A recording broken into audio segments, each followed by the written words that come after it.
Hello there, Cole. Good morning, buddy. How are you? Morning greetings, morning greetings.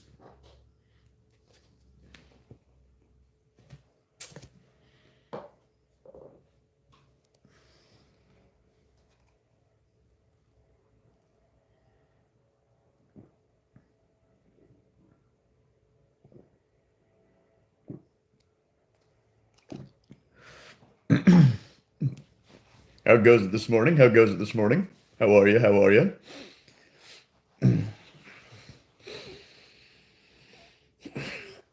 It's a beautiful morning to this morning here on the Groundhog Day. Happy Groundhog's Day to you.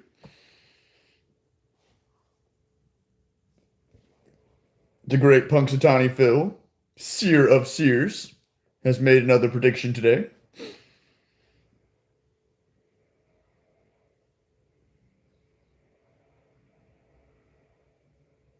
which is like me and my buddy were talking about totally like I just I yeah.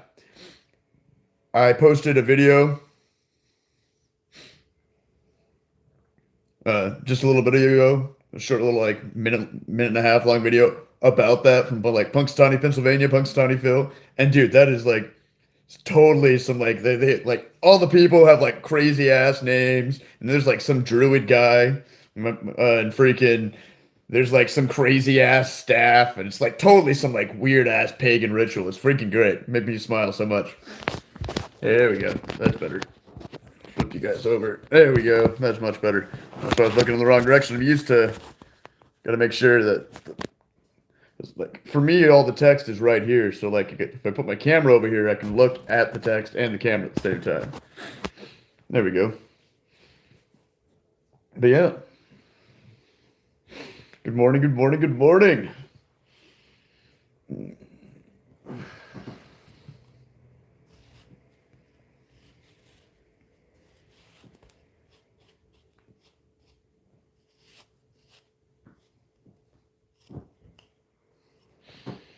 Happy Groundhog's Day, Joys. Don't forget to press the beautiful like button. It really does help like an amazing amount. The algorithm's like, oh my God, people like this shit. Uh,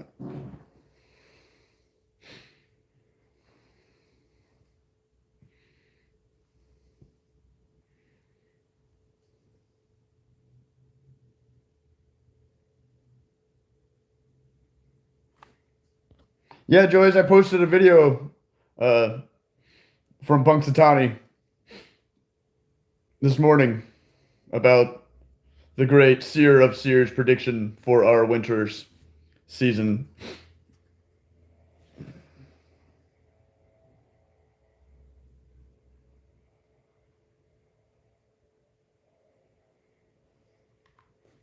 Well, they pull them out and they're like, "Do you see a shadow?" And it's the like it says in the video that you can that I posted. Like it's only like a minute and a half long. It's great. You listen to all their crazy ass names and everything. They introduce themselves and the weird scroll and Punxsutawney and groundhoggies. But it says it's not his shadow technically. It's does he see a shadow on the stage that he's standing on? And if so, that means 6 more weeks of winter. So it's technically not his shadow. And it's not a silly tradition. It's a druidic pagan ritual to appease the groundhog gods, Joys. If you don't appease the great Punxsutawney Phil and give him offerings of virgins and sacrifice children to him, like he will like curse the planet with like unlimited winter, man. You gotta show respect to the great seer of seer Punxsutawney Phil. Like he's dangerous, dude.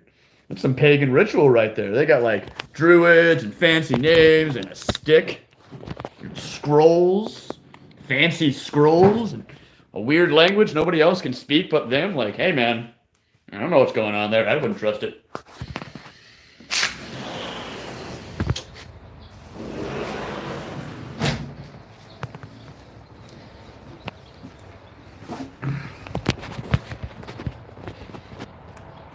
gonna step outside real quick to take a couple hits of the dab pen. Smoke it on. Good morning, Moonshine Matthews. So here, grab what I'm smoking on so you guys can see. Happy Groundhog Day. Punxsutawney Phil, Seer of Seers, has made another prediction today. Yeah. Smoking on Zips, 1 milliliter cartridge this morning, blue slushy, ZS, but Z instead of an S. 16 bucks for a full gram. Made from the same magic as unicorns, but it won't run away when you try to light it. 90%, 91.75% THC, 2 milligrams of CBD.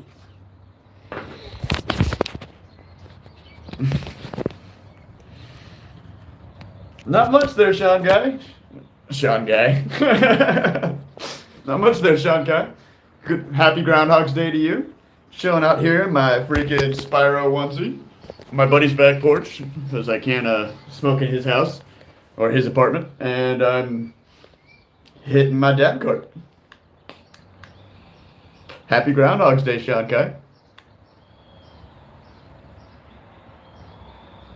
If you want to watch like a weird like pagan druidic ritual that like about like a groundhog making predictions about winter, you should go watch the video I just posted on my channel, Sean Kai.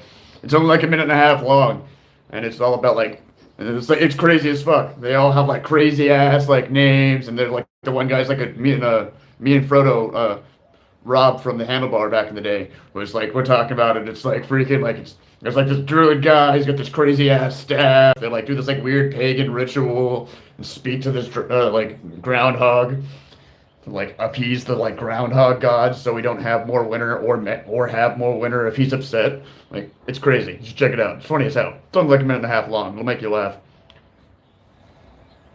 It's totally freaking like it's totally like comedy gold. The shit's hilarious. Especially when you think, like, now it's just a silly tradition, but back in the day, they used to, like, genuinely believe this shit.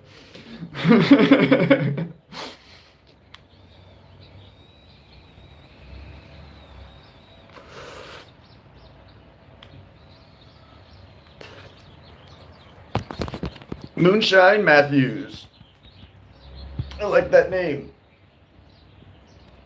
Do I know you personally, Moonshine Matthews, or are you are you a subscriber? I send invites to these live streams all the time to my friends on Facebook, so I never know what if it's who's who, and if they're a friend from Facebook, and that's just their crazy thing. Moonshine Matthews looks like Pirate Matt, like Matt Coulson or something like that. So just curious. Cheers, by the way.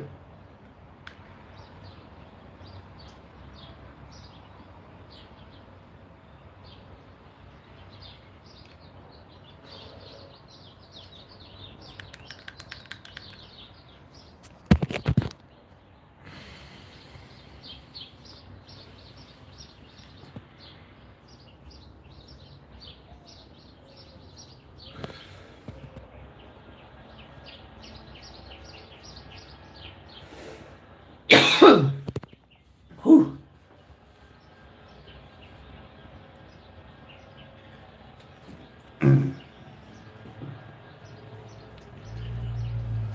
It wouldn't be a video. You'd have to go to like the community posts.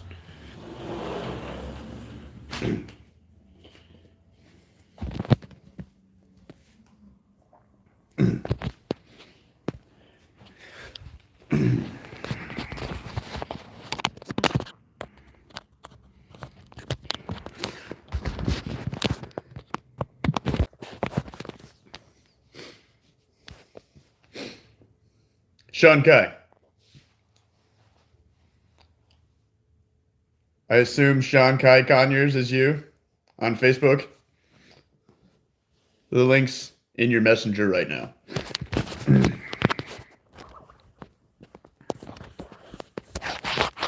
I literally just sent it to you.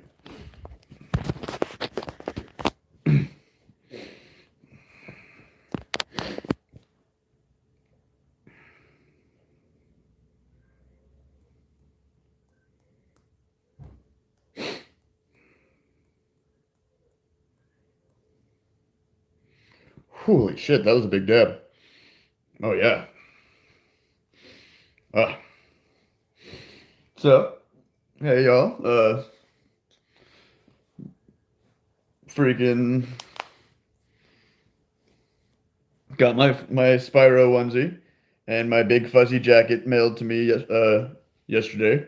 It showed up in the mail, like right at the end of my emergency, pretty intense live stream that because my buddy and his family are dealing with some pretty intense stuff. So I did a quick emergency fundraiser to help them out as much as I could. And like after like a 2 hour long, really like morbid and intense live stream that was really, really hard to do. Like at the very last moment, I was like, I need to stretch it out to like 2 hours. Something tells me, and like in the last couple minutes, my Spyro onesie and fuzzy jacket showed up. So that was really cool. Uh, Now I'm guaranteed warmth between these two onesies and my jacket and my trench coat. So warmth is covered no matter where I am overseas in Europe. Now all I need to get is my freaking. I'm on. Yesterday was was week 3. Like uh, since my getting ordering my passport. 3 weeks of 3 to 6 week. 3 of 9 weeks. I don't know why I keep on saying 6. 3 of 9 weeks to 3 to 9 weeks of yeah, that was so hard to say. 3 to 2. Yeah. Wait. Why is my brain having so hard to say this? Was officially 3 weeks of the 6 to 9 weeks that it should take to send my passport. Wow, that was hard to say. God, that was a good hit of dab. Brain all like bleh. But yeah, and so like closer and closer towards like holding that passport in my hand, and as soon as I do that, it's a toss up of like, well, like not even a toss up. It's when's the next time, like the figuring out the next cheapest flight that I can afford to London, and then boom, London. And like depending on how like far out that will be, because like that could be like a like few weeks to like a month or so, depending, because like the farther out it is, the cheaper it gets. Freaking, I'll like I'm thinking about like because I will have said passport in hand. I'm thinking about cruising down the Baja Peninsula for a little bit and run around down there. It's really easy to hitchhike down there and back. And as long as you have a passport, like, screw it. Why not? I've always wanted to. So that'd be dope as hell.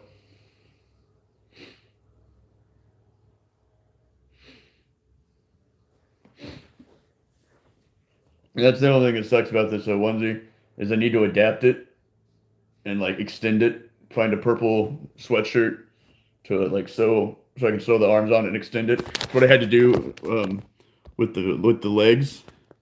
So yeah, it was made for like a 5 foot chick or dude. Right? So that's what I did with the legs. I extended it. It came to like right here, and I grabbed this and extended it all the way down. But other than that, it's perfect. Especially with my other onesie underneath it, slash my other onesie underneath it. And if I'm really cold, I can throw my big fuzzy purple jacket inside of that. And dude, like I can be outside, like walking through snow and wouldn't notice it. Like it wouldn't be cold. And then if it's like throw the freaking trench coat on over the top of that, the trench cloak, shit. I walk across freaking Norway. Wander around and chase slash not chase, but wander around slash follow around reindeer in Finland. So such great pleasure from this silly freaking thing.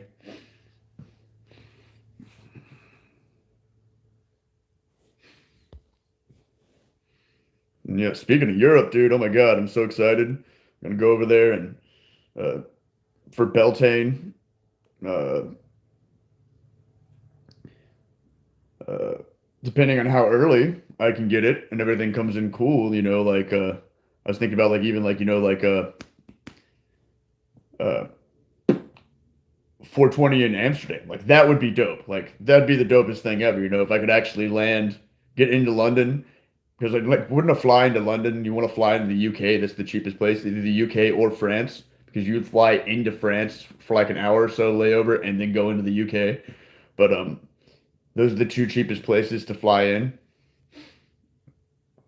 And then just like catch a bus slash ferry or train. There's one that goes under the channel right there to freaking mainland proper for way cheaper than you could get a freaking like for like 30 to 40 bucks versus like an additional $200 to fly into mainland proper. Like if I were to fly into the Netherlands. And then yeah, dude, I could jump, boom, take the train over and be in Amsterdam. Like,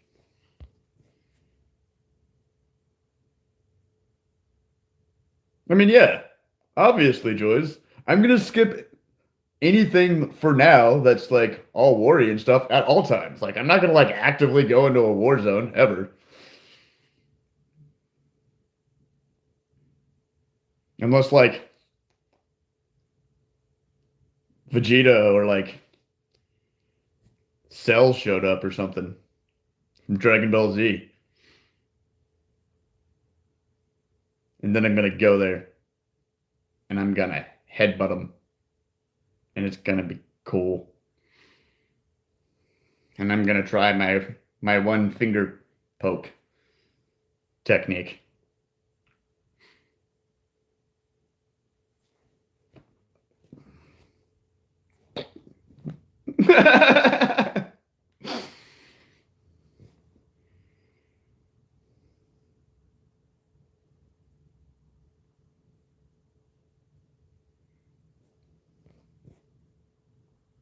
I don't care about all that. I hear what you're saying. I know you're just trying to like look out for me, but like let's not talk about like negative stuff on the channel. That just brings the vibe down. Please and thank you.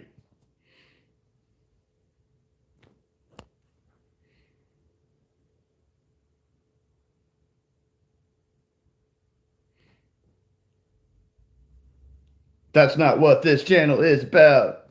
It's about exploring the world and seeing cool shit. It's not about politics. Thank you. Yes. I mean, great way to change the subject completely.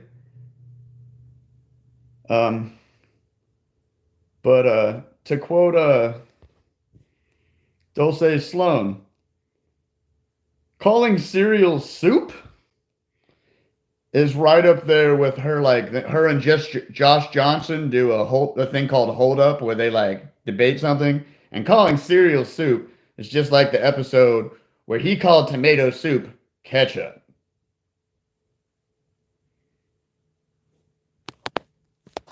Man, I'm a dragon, so like I don't fight things, but that's damn nigh fighting words there, guy. Cereal is soup. Ugh. Fucking. I mean, so is a hot tub.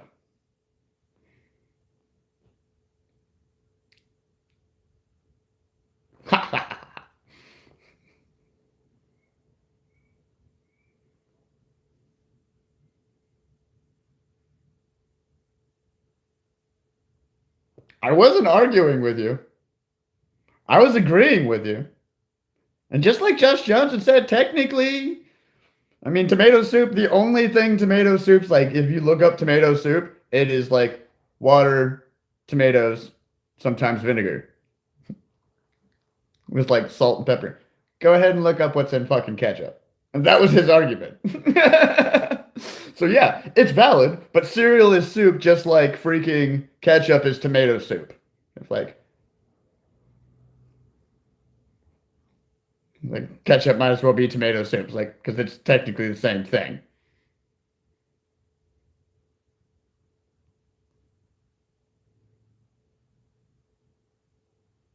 Because yeah, like I'm not fighting you.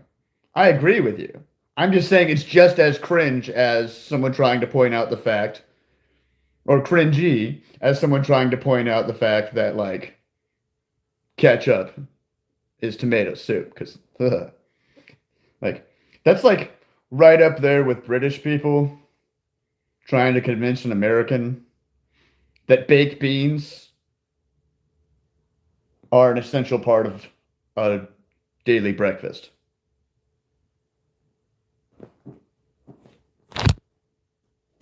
Looking at you, British people.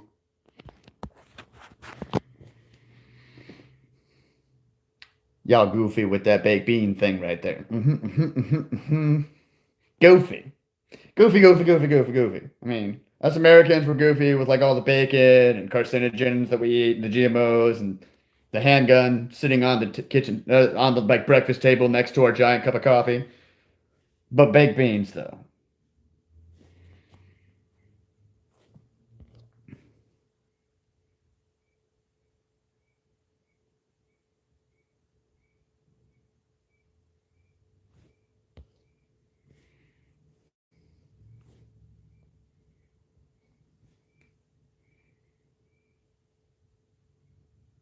Yeah, yeah, but his argument with that was so it's just bad tomato soup.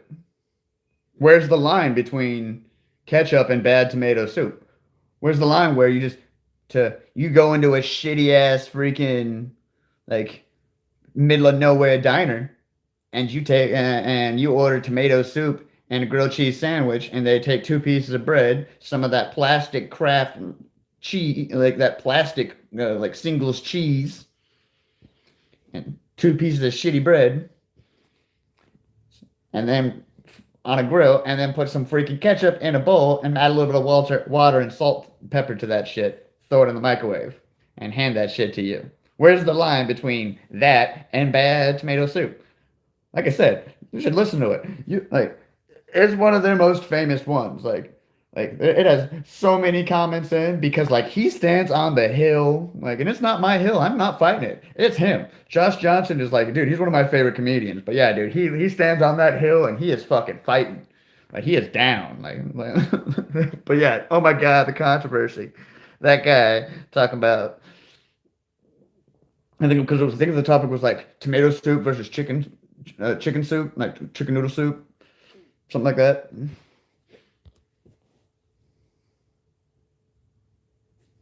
Yeah, and yeah, exactly. Beans and toast aren't breakfast. Yeah, exactly. Just ow.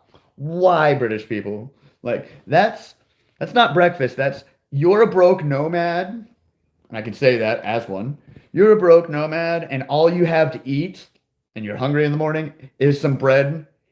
All you have in your bag to eat is some leftover bread and a can of beans. That doesn't make it breakfast material. That just means that you're having a shitty morning. Sorry. Sorry, not sorry, British people. Dear God, beans and toast for breakfast.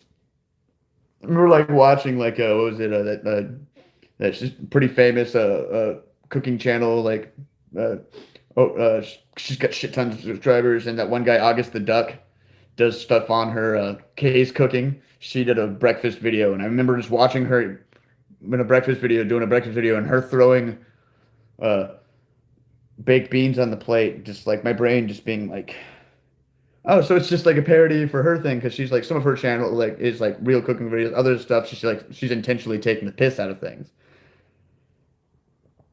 But no, I looked that shit up. There's not taking the piss out of it. That's just a British thing, and I'm just like, and I'm like they have everything else. It's like eggs, biscuits, sausage, like all the normal breakfast stuff, and then they're like, and baked beans. Like, ow! Kindergarten, before kindergarten, like summer before kindergarten, literally technically, because February 19th, we moved there the day I turned 5. So halfway through sixth grade, I lived in Texas. And in Texas, even though us Texas people and all our baked beans and brisket at the if you've ever been to San Antonio, you would know about the great and all powerful Rudy's barbecue, the best barbecue and the best brisket that you can buy at a smokehouse slash restaurant in your life will beat any brisket you've ever had. And I will take that statement to the bank, and so can you. Especially the one specifically and the only the one in San Antonio, the original one. We don't put beans on our breakfast plate. Goofy British people. But yeah, freaking. Anyways, triggered about that. Hate that word, but to use that horrid word. Anyways, Beltane. Check out Beltane. Want to be over if I can get over there for like 420 for Amsterdam, like in Amsterdam for 420, that'd be dope as hell. Like go run around and like like take I want to like since I was like a kid, like and I saw the movie League of Extraordinary Gentlemen and like all the canals in Venice. I just remember being like, ah, all I ever like, I was just like, dude, I want to go to Venice or Amsterdam and ride around one of those gondolas. And then when I got older and started smoking, it's like, dude, I want to go to Amsterdam and smoke a fucking fat ass fucking blunt of some like just really dank weed with like oil rolled through it and just like cruise around on a gondola and have some like Netherlands dude or chick, freaking Netherlands human shape, freaking just like roll me around while I get super baked and like point out all the cool stuff in the area and like downtown Amsterdam and like I'll get like super baked and like paddle me around and I can get like give them a fat tip. It's like I'm pretty sure you can like rent your own gondola, but like I don't want to rent my own gondola at the back or like spend. I want to like float around and get baked out of my mind and look at cool shit. It sounds so dope. The fact that I can do that in Europe, like I'm gonna like that's one of the things about like once I get overseas is like it's when I'm like just like a lot of people haven't a lot of you haven't seen me off the West Coast, but like when I'm not on the West Coast, I don't smoke. Like I'm not gonna like, and that's why you don't like. And you'll see that a lot. I'll be anytime I'm in a country where it's not like say where it's not like legal. I'm not gonna freaking go be smoking weed, so I'll be sober, and I'm cool with that. But if I have the opportunity to legally smoke, like when I'm in Amsterdam or when I'm in Israel, any of the places that have legal weed, you can bet there's like a strong chance that I'll be smoking. Especially because if you're gonna think about it, like I'll land in London, check all the cool stuff out in London, like all the museums, Big Ben, and all that whatnot. Go to the Harry Potter, the making of Harry Potter thing there, the big with all the cool movie set stuff, and then go over to Stonehenge and go up to Scotland, check all of Scotland out, freaking go over to Ireland, do all that stuff over into Ireland for like Beltane and all that, and then by then like also because like the UK, the two islands, like island and island, like freaking right here next to this one, like right there in the water. Or I guess from you guys' perspective, I think. Either way, like it's like Scotland, the ocean, and then like right here is the main land, just a little across the channel, and right there is the Netherlands. And Amsterdam is literally like right on the water. Like we're not right on the water, but or maybe I don't know. For all I know, it's right on the coast. I just know like when I looked at it, it was like right there on. It looked like it was like right on the coast, kind of like LA. And I was like, I didn't even realize that. Like I didn't know. I don't. I guess I hadn't looked at the European map in forever. But it's like, dude, dope. And I've come across so many people from the Netherlands, and a couple people like subscribers who've even come in through the live stream from the Netherlands. So like it'd be dope as all get out to like live stream slash post about being in Netherlands, and then one of them like comment about it, like and like we could like meet up and they could like show me around all the cool like like local awesome spots in the Netherlands. I love meeting. I'm love and always down for meeting any and all cool like subscriber peoples. Um, I think that's so dope. I actually just posted on my Instagram freaking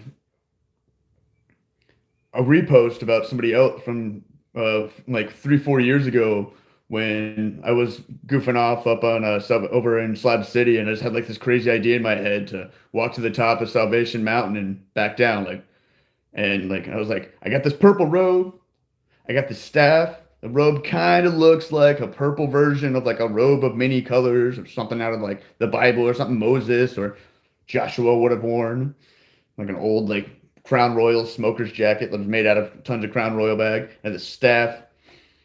And I was like, you know what?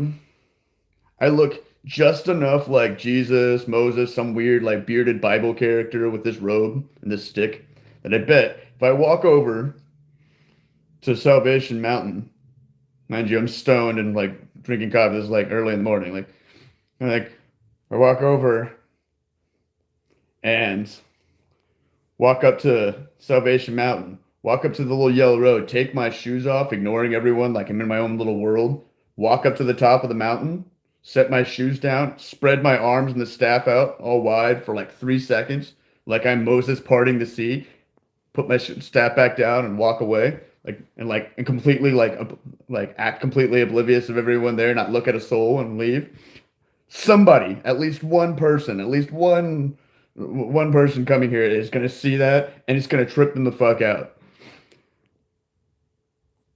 I was like, fuck it, I'm gonna go fuck with some normal person's day, and I went over there and did it, and just like that, and like, sure enough, like a couple months later, like one of my friends, Jadrian, uh, she uh she hanging out in Slap. She's like, "Hey, do you have Instagram?" I was like, "No, no, I don't have Instagram." She's like, "Dude, look!" And she showed me a pic. She showed me the picture of these two pictures of like that this dude took. It was like the one was like, "Man coming out of the dead, seemingly out of nowhere, walks to the top of a mountain, stands like this just long enough for me to snap picture, and then leaves. Many questions remain." It was like friggin' like and like sent me the screenshots. Just literally like yesterday, I went and looked it up. I like saw it again. I went through it again. I was like, "Oh, sorry about that." But yeah, that was weird. The phone lost connection. There we go. There we go. We good? 1 2 1 2 1 2 2 1 2. But yeah, I went and looked up. I went and sent him a message and sent that human shape a message on Instagram because their like thing was there, and then sent them the two pictures about it. I was like, hey, maybe like we come across in Europe, we can like meet up and like do a collab or something, you know? And right before I left, I looked at their channel, like name and all that, and freaking they're from the Netherlands. It's just so great. Like so many people that like been getting in contact with me from the internet and coming across that are from the Netherlands. Just like so many, like it just keeps confirming, like like the synchronicity of like you're doing the right thing. Go to Europe, land in the UK, run around like London, Scotland, Ireland, and then boom, go into the Netherlands. And everybody's, so what's your plans? Like I don't know. That's about it. Then go into the Amsterdam, Netherlands, and just kind of wing it from there. There's a whole rest of the world out there, and I'm gonna figure it out from there. I just know that everything is just gonna flow right. I'm gonna follow my little like follow the wind and do my dragon thing. I'm super excited about it. There's so many cool things over there, like weird old temples and like freaking like haunted, like some like old haunted like places where like I want to go like there's like old like haunted churches and abandoned towns and villages and stuff, like ancient freaking stuff. We don't have villages from the like from the medieval times here in America. Like I want to go like they have that in like in Germany and random spaces in Spain and freaking don't even get me going on Italy and Greece like thousands and thousands of years ago. Like I can't wait to like go to see the Colosseum or go see the Parthenon or oh my God, eat a real euro, like sail to sail to Sicily and Crete and uh, go to Thebes. Like, oh my God, there's so many cool things to see. I can't wait. Like I just keep on looking at more and more things and remembering more and more things from like history and things I've watched and seen like that I'm gonna be very soon like encountering person like right there, you know, like I'll be able to like especially once I get my GoPro set up, I'll be able to also like have like either be filming hands free so I can move around and show you guys stuff, also slash live streaming right there with you with me. You guys like if you turn into those live streams once we get over there and start doing that again, like so, all that stuff, feel free at any time in the live stream to pipe up and be like, "Hey, what's that? Go check that out," and I'll go do the thing. Like I'll totally go check out the thing. I'm always open to suggestions. Just I don't want to go as far as like where to go and anything. I just don't want to go anywhere like to do with like wars or anything like that. Stuff like that doesn't excite me. I don't care about war. Like I've seen you can read a history book 1,000 times over. Like bleh, about wars. I don't want to read wars. Like anything about like I don't want to go to war memorials or anything like that. But past anything like but other than that, like I'm down. Like I'll go to like abandoned insane asylums. Like I'll go to like little old villages that are still like that are kept natural and do like reenactments or whatever. Like I want to go see like a freaking find like an actual cool Renaissance fair somewhere over there. Sometime in like I assume somewhere in like the UK area, I'll be able to find some badass Renaissance festival that's like an actual Renaissance festival versus like all the ones I go to here in America. Mad love to all those people for putting them on. No, don't get it twisted. But they're like 90% of them are like booths and stuff that are just put up and it's not like it's very like just popped up, you know. It's not like doesn't have the genuine like old world vibe. First place over there, they've been doing these same festivals for for hundreds of years, like and like damn nigh. Like they do this Renaissance festival in the same spot in those same old villages even. Like some of them have like legit like they the historic district of blah blah blah. That's where they do the Renaissance festival. And it's just like just to think about being able to do just silly nerdy stuff like that. Just like, oh my God, this sounds so cool. I can't wait to freaking find out some cool festival like that. I also want to find a another festival slash thing like that and try my hand at jousting slash get continue getting back in shape and possibly like do some work doing some sword play for reenactments. Like it's a lesser known thing, but I secretly have some pretty insane skills, abilities with a sword, one could say. It'd be really fun to use those to bring entertainment and do reenactments for people. Be a cool way to fund thing here and there, bouncing around. I ran into a couple about 4 or 5 years ago in Utah that like they had this big fancy truck, uh, extended cab, extended bed, giant F3 5000 pickup truck with this really nice tarp over the back of it, and picked me up on the side of the road while hitchhiking, coming through Montana, and about halfway into Utah, or almost to Salt Lake, we stopped at a gas station. He's like, "Hey, I want to stop at a gas station real quick, take a pee and everything before freaking we get to Salt Lake because I'm not gonna pay Salt Lake's prices for gas." I was like, "Yeah, totally." He's like, "You need to go pee?" I was like, "No, dude, I'm good."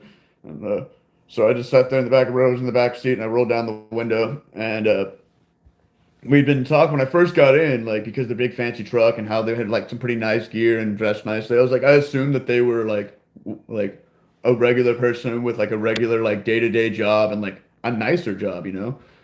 And but by then they talked about how they've been on the road. We've been talking for a while now. I've been driving for hundreds of miles and just talking about how they've been on the road for a while, but also this came from so and so festival. And I was like, so like, no, like not to be weird or anything, but just to be real about it. If you're on the road like me, how do you have such a nice ass fucking truck and all this really cool gear? And he gets this big grin on his face and he's like, Oh, I do medieval time and Viking war reenactments. And he reaches over and pulls up part of the tarp, and it's just the back of his truck bed is just full of claymores, battle axes, swords, shields, armor, both steel and leather of all different types, corsets and shit, like big leather corsets and shit, and bracers. And he's like, and my wife makes leather corsets, bracers, and chainmail, and sells them for 5, 10, 50, 5, 10, and upwards of 20, 40, and even $50,000 one time for completely personalized leather and metal chainmail corsets. I was like, what? Like not LARPing, like full on freaking like professional like Viking war reenactments. Like with trained people that have like trained choreographed fights with real big metal, like actual like legit like metal axes, not foam swords. Like I'm not talking about LARPing at all.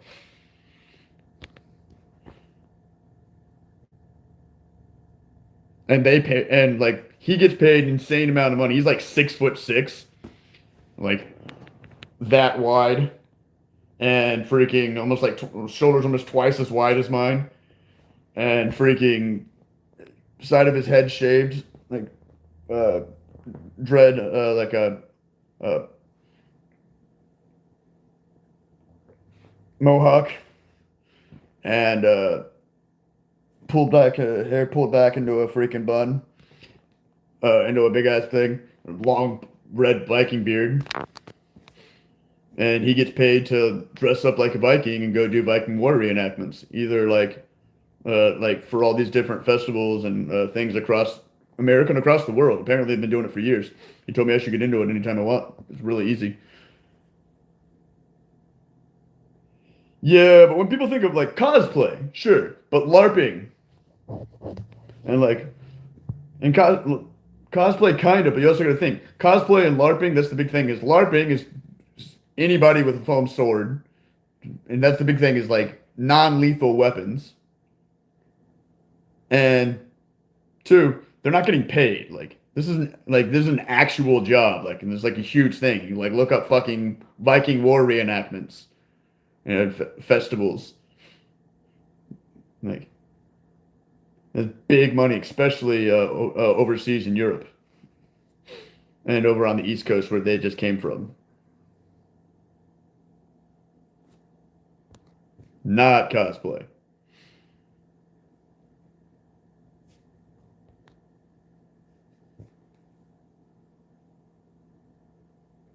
It's a big difference than going to like a Viking festival and showing up wearing a bunch of leather and whatnot. Big difference. That's cosplay. Some regular Joe Schmo dude who any other day of the week or year or chick is just human. See, I have to. That's why I say human shape, so I don't have to say all the things.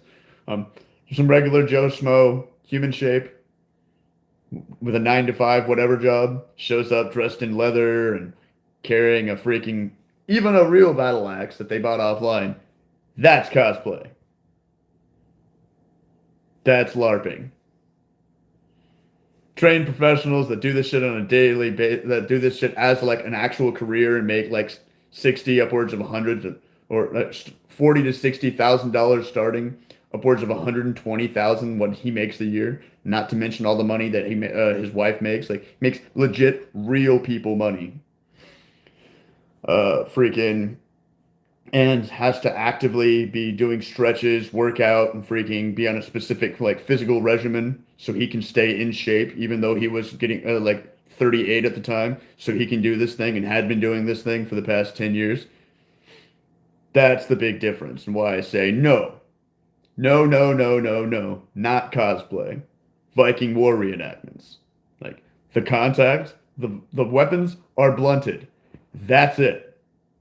The contact is very real. Like they're trained and they're blunted, so like they're not hitting the neck. And if it's something like that happens, it's not gonna like cut through someone But that is a freaking great sword. That is a battle axe. And that big bastard is swinging it at you. And when my 130 pound, 35, 140 max blocks that thing, I'm taking a strike that's like has thousands of pounds of force behind it.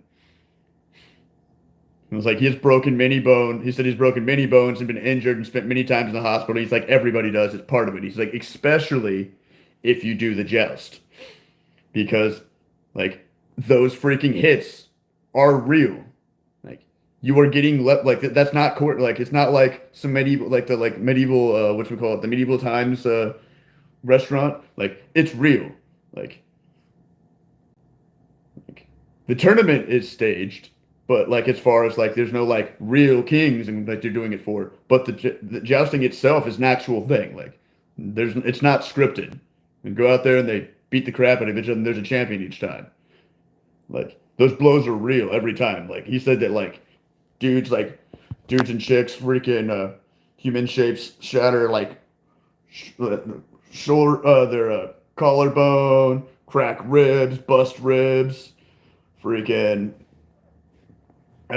screw up their shoulders on impact. Like the jousting's freaking like intense. Not to mention all the like this like brutal like impacts from like being knocked off your horse slash when like you said, God forbid, getting trampled by your horse when you get knocked off because you got hit so hard by somebody.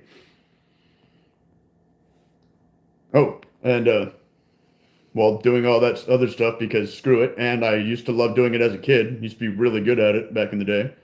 Be nice to get myself once I get over there a nice wooden uh, basic wooden bow and retrain myself to shoot. It's been so long since I shot. My left arm's gone all weird again. I'm right-handed, but I'm left eye dominant. So when I shoot a bow or a rifle, I use my left eye and my left hand. So like it'll be a whole new thing learning. But over there, they're really chill as long as you have it unslung, and it's just a simple thing. You can pretty much carry a bow and a quiver and a few arrows anywhere, especially if they're non-lethal like human arrows. They're just practice arrows. You can pretty much carry it anywhere in Europe, 100%. So like anytime I'm out just wandering around out in the countryside or whatever, I could practice shooting on like some leaves or wood or whatever stacked against something. So that'd be something really cool to practice as well. And still do like cool tournaments and whatnot over there. That'd be really fun, something to do. Get back into that. Get really good at archery again. Go do some tournaments. That'd be something cool. You guys could sign on and come cheer for me. Support me at the archery tournaments. Vicariously live through the Viking War and medieval times reenactments. And watch me and other people get hit by swords and stuff. And vicariously live through the pain. Because like once again, that's like 99.9% of the reason I made this channel in the first place. Was people giving me rides while hitchhiking or like what have you, and people like asking me, where have you been? What do you do? Like what other cool places have you been while on the road? And I could like sometimes I could remember and pull stuff out of the top of my head. A lot of the times I couldn't really think of anything specific that I'd done that was cool. But now somebody was giving me rides like you should start a YouTube channel just as a travel blog, and so that's what it is. So like you can't wait to get overseas where I can have more stuff to film. There's nothing for me to film here in America. It's all just generic, like all the stuff around here I can do is just generic stuff. Like I'm not gonna film myself going to a store. There's no point filming myself going to a movie. This is all just a dumb American crap. I can't wait till I can get overseas and like show you guys like, hey look, there's this castle. Hey, check out this museum. Hey, check out this freaking whatever, Let's go to Stonehenge. You know? So like that's big goals right now. I want to go see like real culture, like real stuff. America is a melting pot, and it being a melting pot has its good things. It's really cool for America itself. Like as a society. It's really welcoming, and it's a good way to be, I guess, for in some ways. But because of that, having cultures from everywhere blending together, we don't really have real culture of any of those cultures much at all. They're all like super watered down. Like to quote my buddy's rabbi uh, uh, told this joke a while back. Like we were all telling jokes, and like we didn't, they was in slabs, and we didn't know that like his rabbi and his parents were visiting. He was sitting there hanging out next to him, and they were all sitting there like apparently he'd been introduced to a couple people, but a bunch of us showed up afterwards, and like we're all telling like funny ass jokes, and somebody made a joke that was like a blah blah blah blah blah blah blah blah blah, and a rabbi were in the thing, and I don't remember what the joke was, but afterwards the dude was like, "Oh, sir, I'm so sorry, I forgot you are a rabbi. No disrespect, totally. I was just telling jokes." And the rabbi, without missing a beat, said, "Oh no no no no no, it's completely okay." Oh, and I quote, "Oh no no no, it's completely okay. None of us are really Jews anymore. We're all just, Jew-ish." But end quote.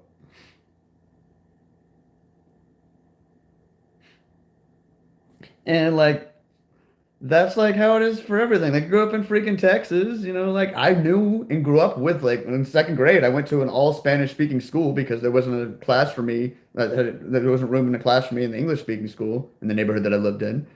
Like I had tons of friends that were Mexican.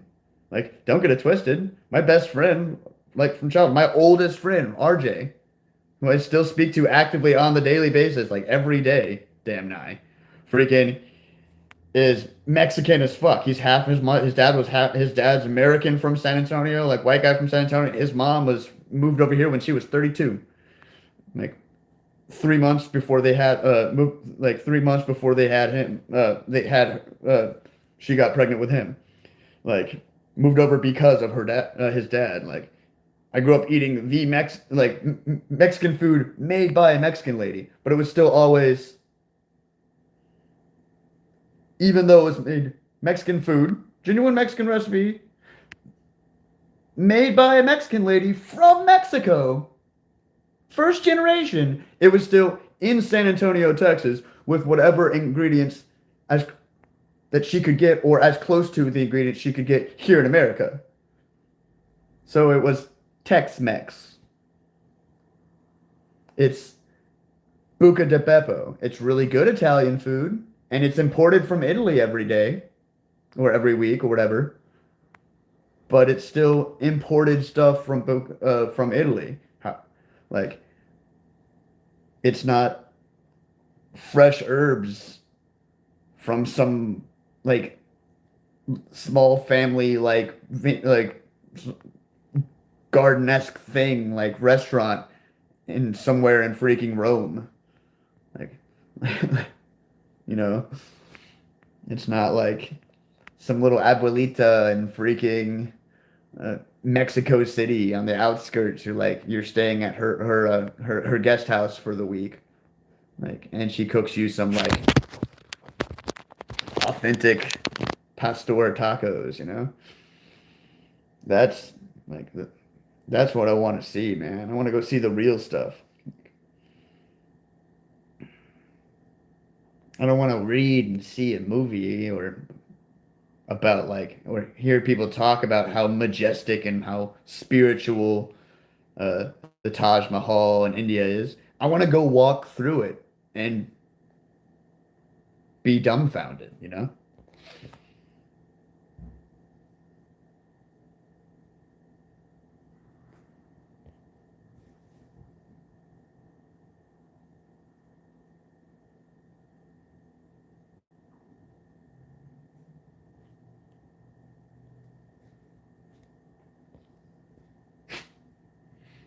Shit, gang.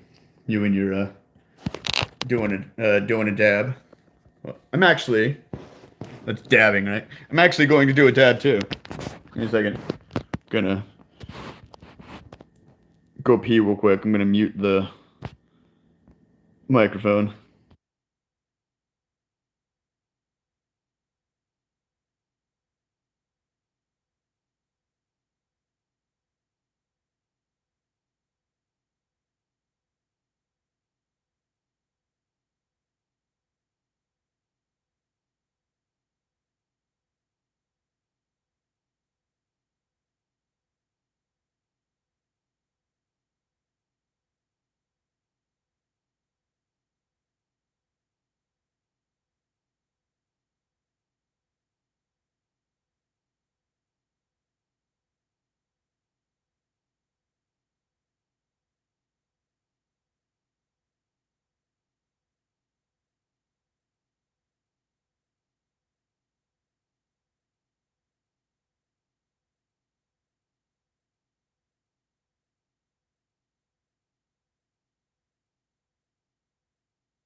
Okay.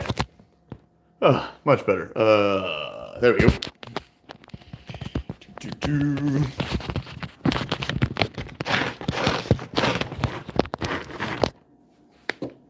It's freaking cold outside.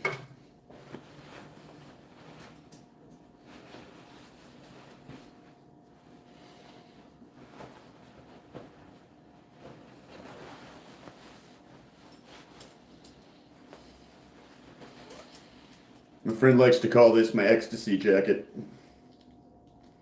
I like it because it's purple and warm. I like fuzzy stuff.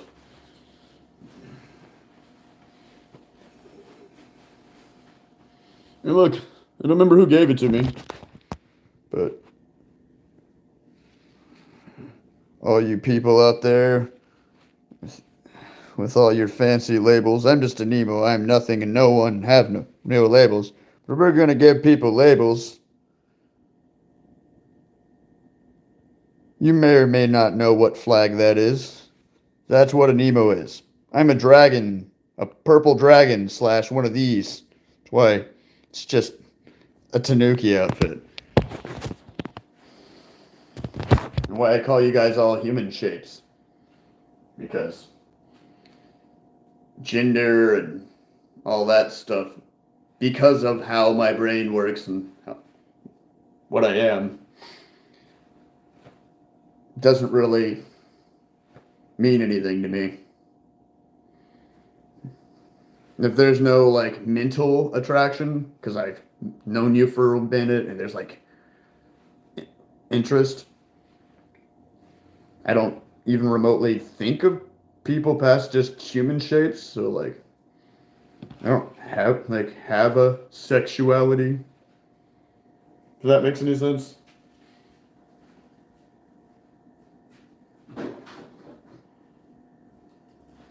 Or a gender identity. I mean, like, I just people call me a dude, and like I go by one, but like I'm not like wandering around all day like I'm a man. I'm just like, yep, it's another day existing as a Nemo, doing Nemo things, which like once again is like Latin for no one or no name. One, because I was born overseas and don't know my original name.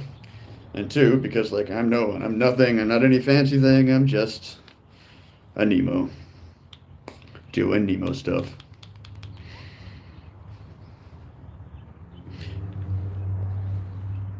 Dabs back at you. Greetings, Cole, once again. Dabs back at you, Shed Gang.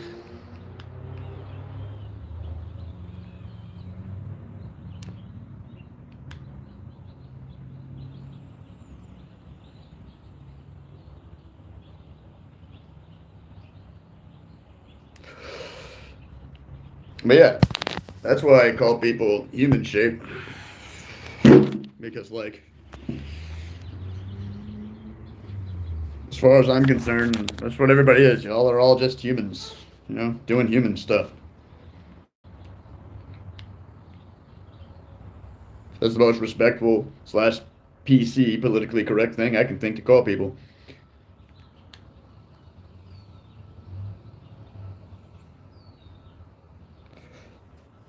especially being somebody who has a TBI, traumatic brain injury. I'm always I'm I'm always forgetting people's uh, preferred stuff, and I feel bad about it. They'll tell me it, and like it'll be a while since I've seen them, and I'll forget it, and I'll call them the wrong thing, and they'll like I can see it that they look all mad at me, or think that like they like feel all bad about it, or like they like you can tell that they like think that like I misgendered them on purpose. So I just call everybody human shape. So just keep bases covered, and I'm not offending anybody, or just call them directly by their name. Hey, you're human shaped, Cole. Like, as far as I'm concerned, like I mean, you're human shaped.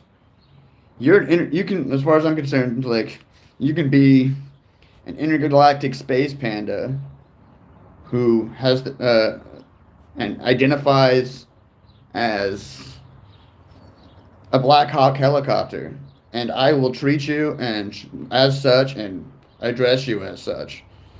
But until somebody tells me that thing, slash, if I can't remember, I fall back on the fact that everybody has the shape of a human. So, meh.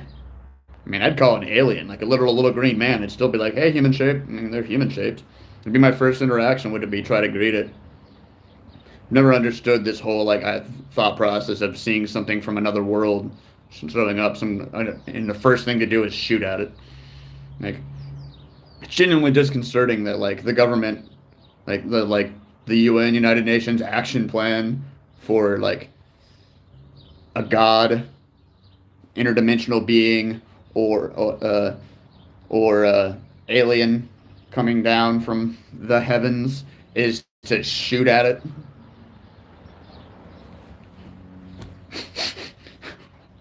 Can we like try to like be like say hi first? Like first off, like why? Like that's just fucked up. Like way to good job. Like way to really show that we're like awesome and expanding and worthwhile like helping species, because mostly like anything that comes across the universe to help us, if God or alien is showing up, could probably help us. Um, but if yeah, as soon as the thing shows up, you shoot at it, it might be inclined to vaporize you with said technology it may or may not have, because it came across all across the universe, slash said powers, if it's a deity or whatever, what have you. Alien, God, interdimensional being. Just another freaking human shape from a different part of the universe that evolved somewhere else and managed to get here.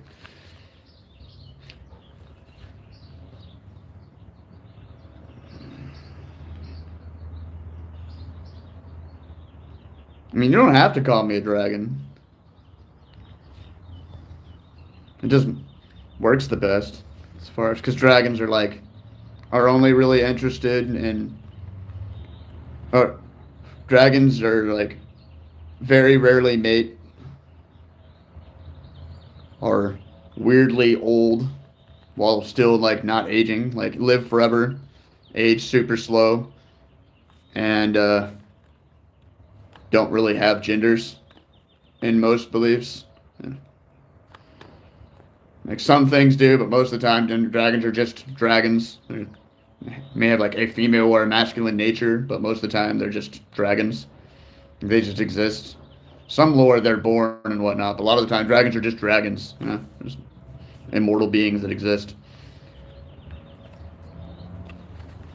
This is Zips. 1 mil cartridge. Das Indica. Blue Zushi.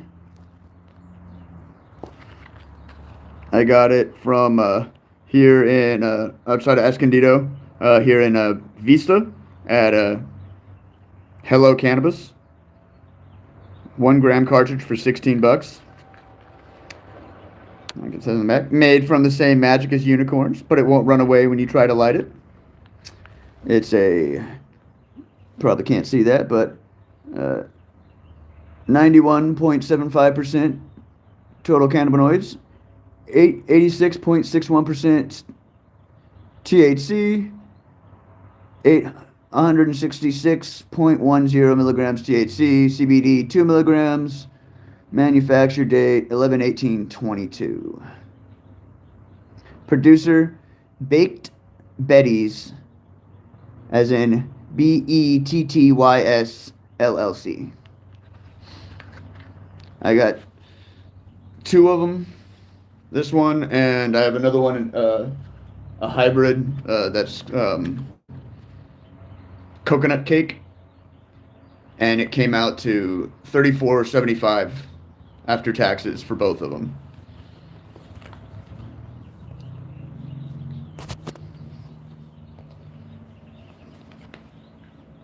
Yeah, no. Hello Cannabis always has good deals. They always have a few really cheap, and really flavorful. Like this tastes amazing, dude. Like it tastes like blueberries. It tastes like blueberry fun dip. Like it's like a blueberry slushy. It smells like it too. It's so terpy. There's so much flavor to it. And that's one of the things I love about this brand specifically too. Is Zips is they're flavorful. They don't just taste like burning oil, which depending on the strain can range from pine sap to freaking rubber, like a rubber shoe melting. So, quite stoked that these are so tasty. And yeah, I love their whole thing talking about made from the same magic as unicorns, but it won't run away when you try to light it. That just makes me happy. I last time I went to Slab City, I brought one of these, a couple of these actually, and was like smoking them with people and was telling people that it was unicorn farts. I was like, "Hey, you want some unicorn farts?" Look at me all fucked up, and I handed it to him. It's like, "What? It's unicorn farts."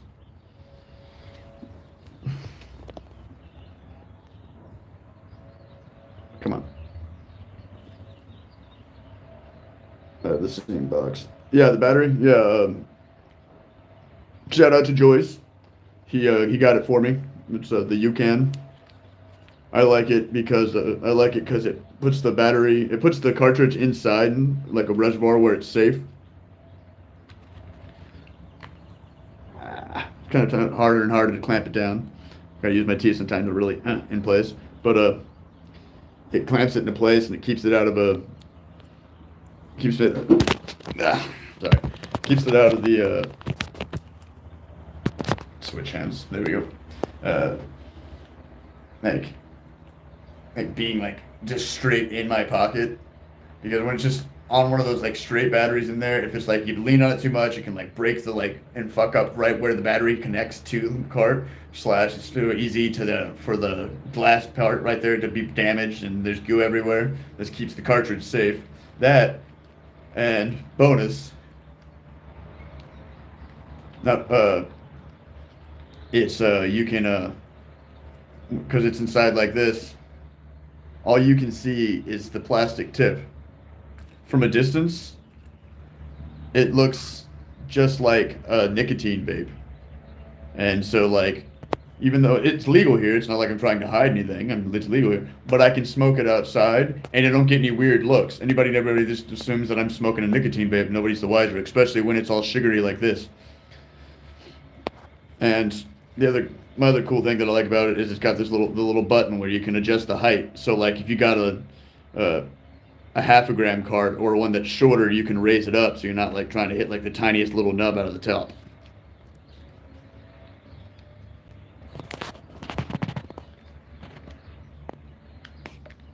Yeah. Oh yeah, and this is like super fancy. Like they use terpenes from blueberries and put it into like the terpenes, like the flavorings from blueberries, and put it into the hash oil.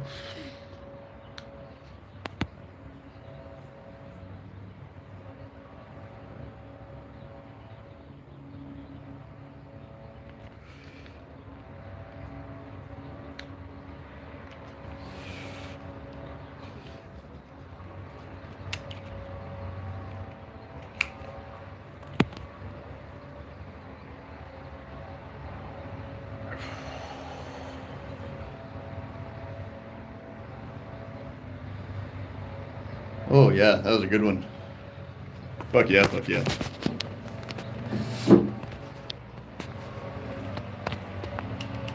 Always remember to turn off your battery afterwards. Saves the battery. Makes you not only does it save the battery, but it makes the thing last longer.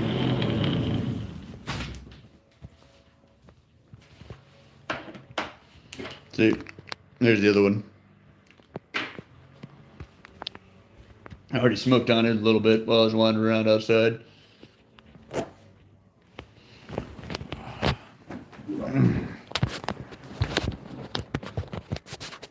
Oh, come on. Oh, there we go. There we go. Exactly. The snozberries taste like snozberries. Come on. There we go. Get that thing plugged back in.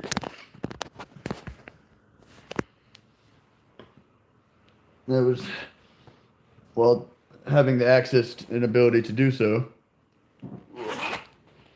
I was,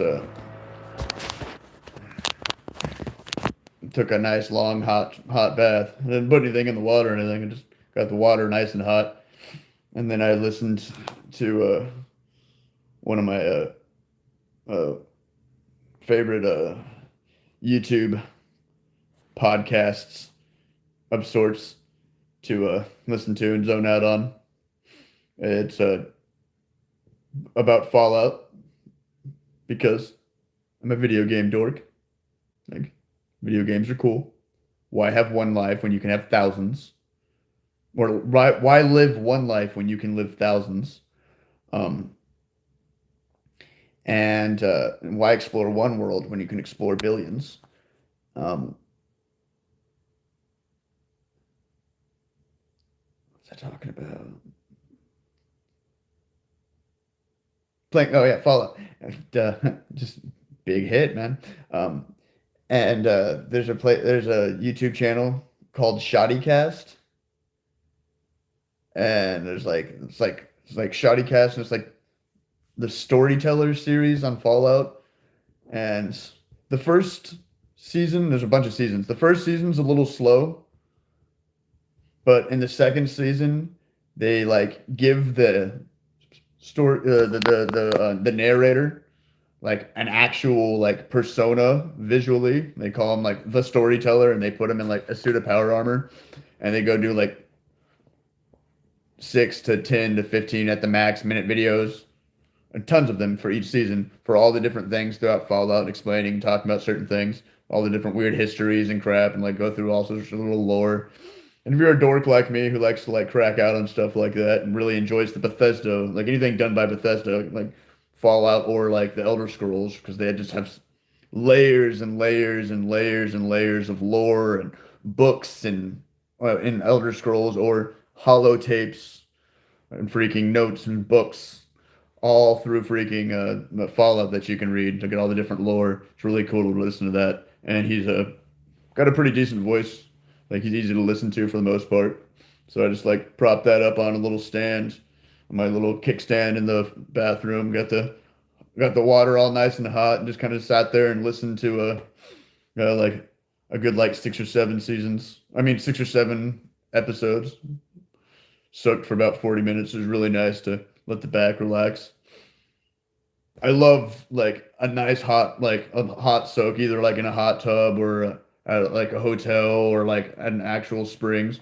But like at least here in America, and this especially in this part down in Southern California, everything's so expensive when it comes to anything like that. Like most bathtubs, including this one, are too small where I can't completely get all the way in. Part of my legs still stick out somehow. Freaking and freaking or they're big enough. It's a big enough like hot tub slash hot springs thing, but either there's a shit ton of people there slash to get your own private tub is like ridiculously expensive. Like most of the time, like it goes from like it's a 10 to like $30, $50 at the max for like the really fancy. Like you're not no longer at like a hot springs. They're like pumping water into a like fake clay pool and handing you a towel when you get out, to like jumps from 10 or that up to like 300 for like a couple hours specifically, so you can have the private tub in a private room. Like, like, so it's nice to just be able to like soak and not like hand someone hundreds and hundreds of dollars to do so. Like if I like want to take a couple soaks or hot long showers and feel bad about it, I can just throw some cash at my buddy and be like, hey, took a couple long showers. Here's some cash for your water bill. And like, you know, can't do that on the road. And freaking most hotels nowadays, like they either have a really tiny tub or they just have a shower. Especially anything cheap. Like, I'm never getting like a motel. I'm getting a freaking cheap, like, I'm never getting a hotel. I'm usually just getting a cheap motel, you know? So, like, being able to use a nice hot shower with like actual hot water, or mostly hot water, because, like, that's the other thing. I'll go and get like a hotel specifically so I can get a nice hot shower get a nice long soak. Even talk to him is like, is there a tub in the room? Yes. Are they big tubs? Oh, yeah, they're big, big tubs, like big fat guys. Like, I can get it. It's like, cool. Like, like, pay for the room, or like over the phone, like, because I usually get it like from like Expedia or whatever, like an app, so I can get it for cheaper and use a card. Usually, what you have to do nowadays, most of the time, they won't take cash, or any traveler. They want you to have money. They want you to have a card. Uh, and then I'll like sometimes I'd go like buy like lavender or cedar or orange musk or Egyptian musk, any of those, like Epsom salts, some like nice conditioner so I can like condition my hair and let that soak in. A lot of time my hair, and like some oils for my beard, just sit there and chill, listen to like a podcast or an audiobook,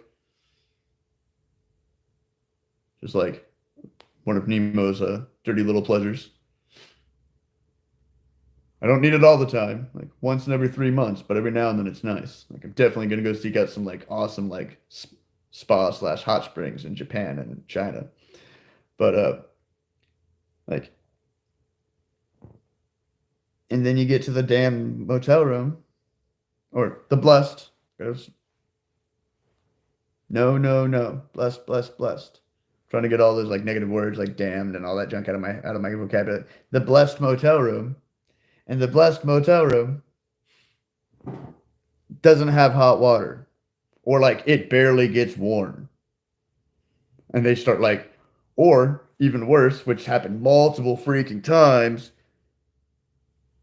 One time, while like I just put like freaking like conditioner in my hair, done like my initial like wash, put conditioner in my hair, sat there for a minute, and it was like some weird conditioner that I think had like some weird chemical in it, or something that was wrong with it, because it started like making my head burn. I was like, fuck, fuck. And I went to go turn the shower back on. I was just letting it soak. And they had turned the water off. And I called the front desk and they were like working on the water. And there's no way for them to turn it off. So I just had to sit there for like almost 35 minutes with this like shit like burning my head, like trying to like figure out what to do. Like, until the water came back on and scrubbed it all out. It was awful. Freaking hotels are the worst sometimes, man.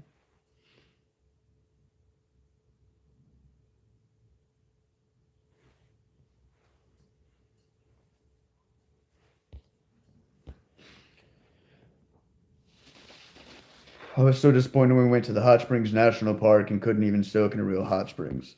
Which Hot Springs National Park? What state? Like, where'd you go? I'm not familiar with this. I know of a lot of hot springs. You got to be a little bit more specific there, my friend. Please and thank you.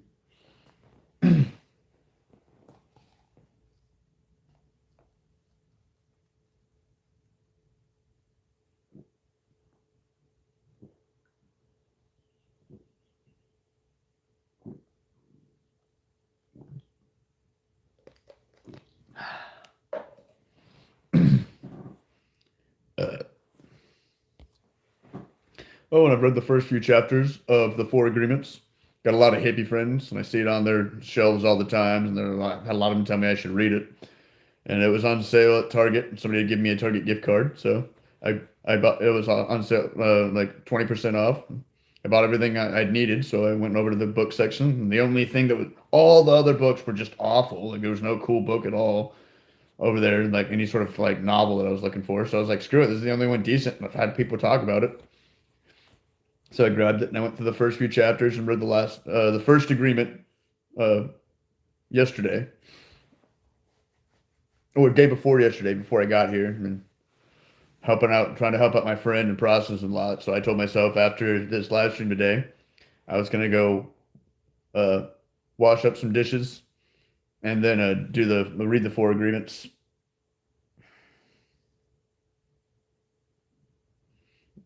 At least read the second one.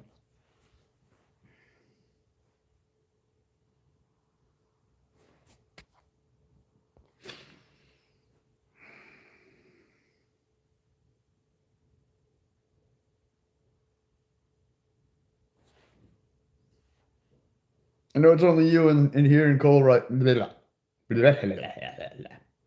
Rewind. I know it's only you in here right now, Cole, but for like future peoples, my links for fundageness are in the description, along as well as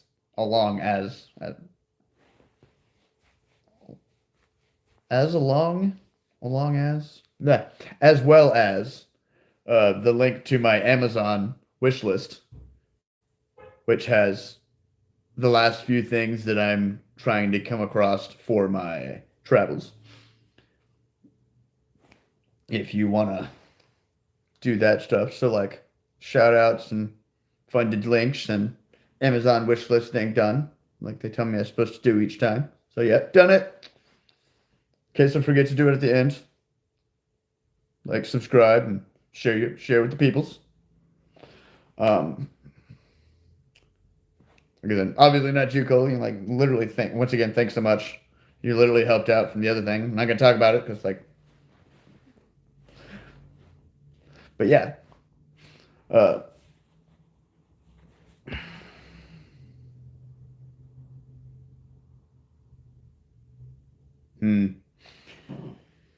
Yeah, that probably just this is probably like one of those like kind of like it was one of those places that was less a hot springs and actually like a spring, like how freaking whatchamacallit,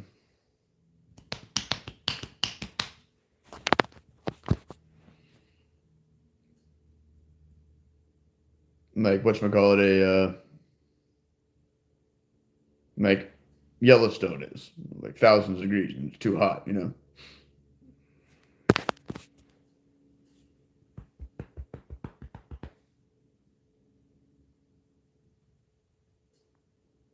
You need to go like Umpqua. That's where you need to go. Or Japan. There's some really old ancient hot springs out in Japan and China that are really cool. I just watched a couple videos on the channel Abroad in Japan. And he has a video where him and his friends go to this really old spa / like hot springs place where they divert the hot springs water into these like thousands and thousand-year-old logs that have like been there forever. And I just remember like looking at it, just like the little thing there and just being like, you know what? Yep. See that right there? That's future goals right there. Like I'm gonna do that. I'm gonna get the monies, and I'm going to go rent out one of those rooms and go log hot springs it up for a minute.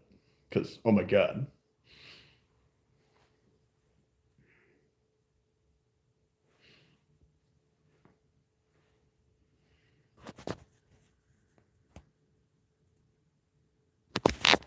Okay. Keep myself on point.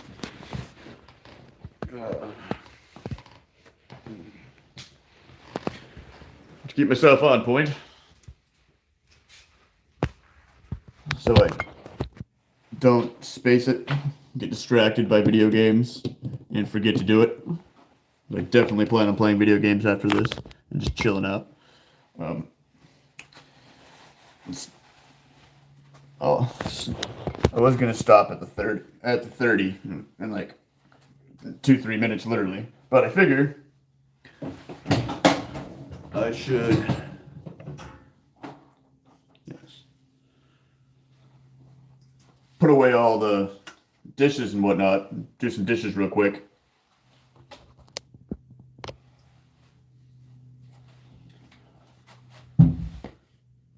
Let's drop over here to over to Dream.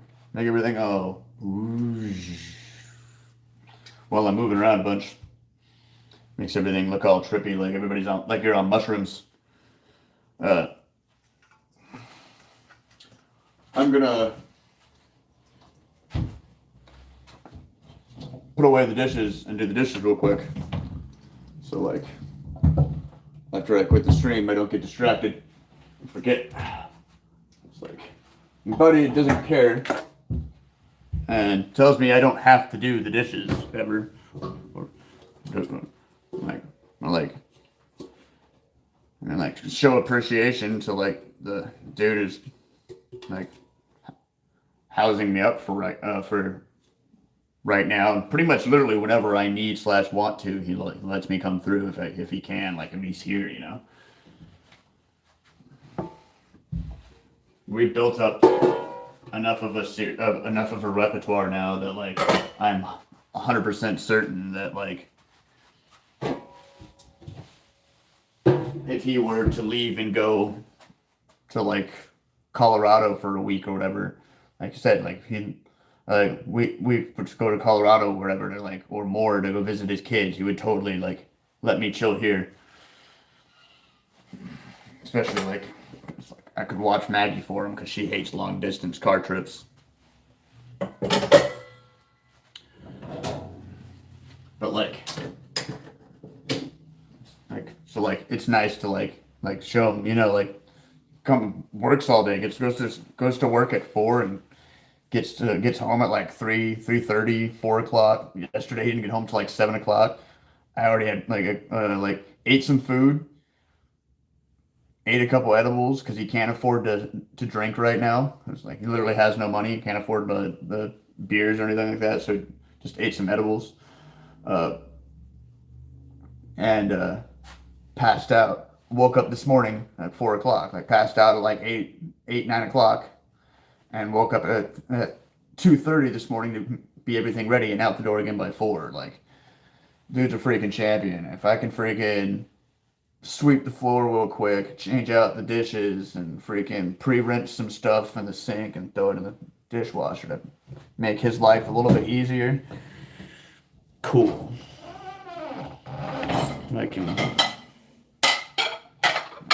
I support that message.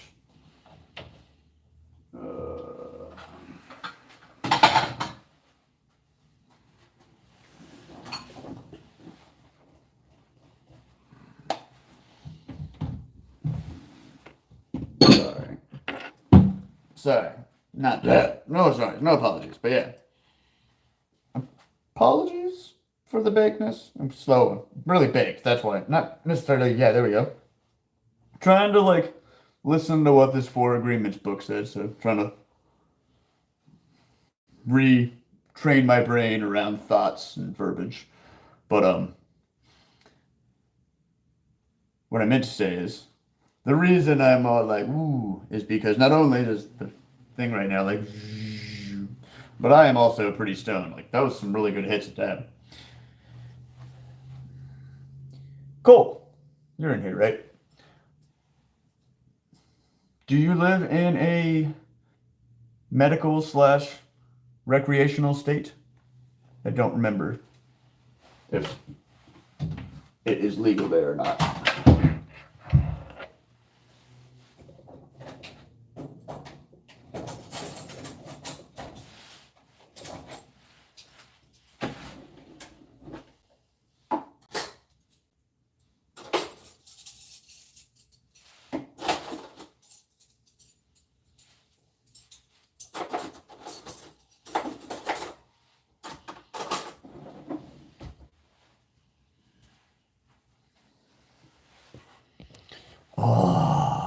Lame, dude.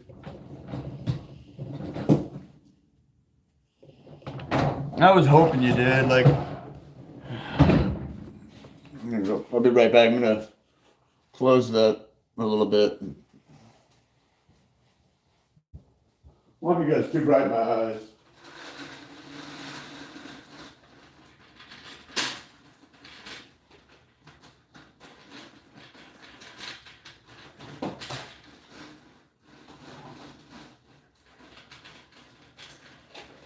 There we go. Close the blind. Too bright in my eyes. Makes it easier to throw on the kitchen lights.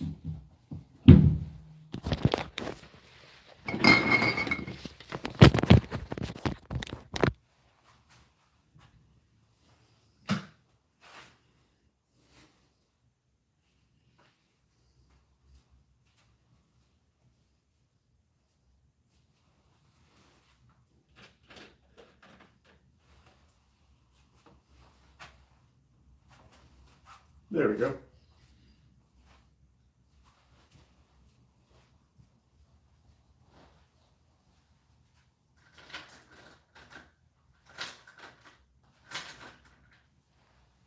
That's much better. There. Not nearly as intense. Okay.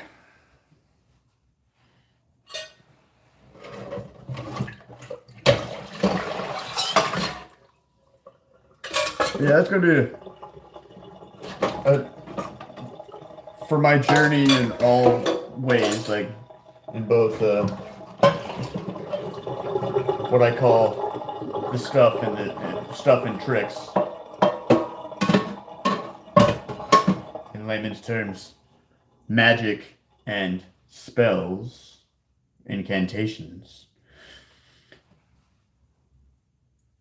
Like,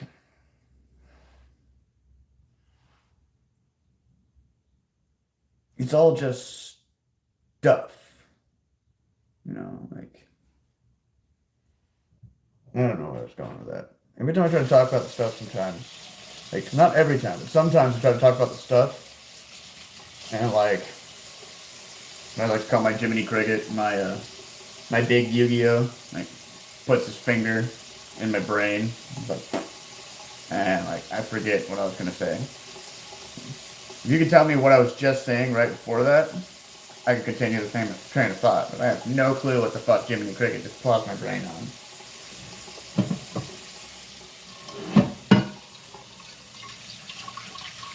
Talking about the stuff. I would have said something right before I started talking about the stuff. Point to it.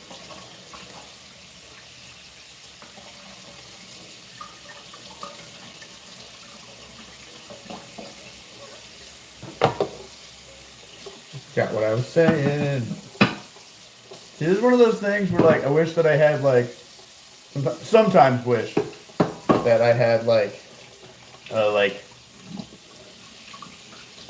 editors and, like, paid mods that, like, were, like, watching it. So when I say stuff like that, they can, because I don't have the ability to, like, bounce back right now and on my phone. There's no, like, thing on the screen for me to, like, jump back 30 seconds and repeat to me what I just said so I can remember my train of thought.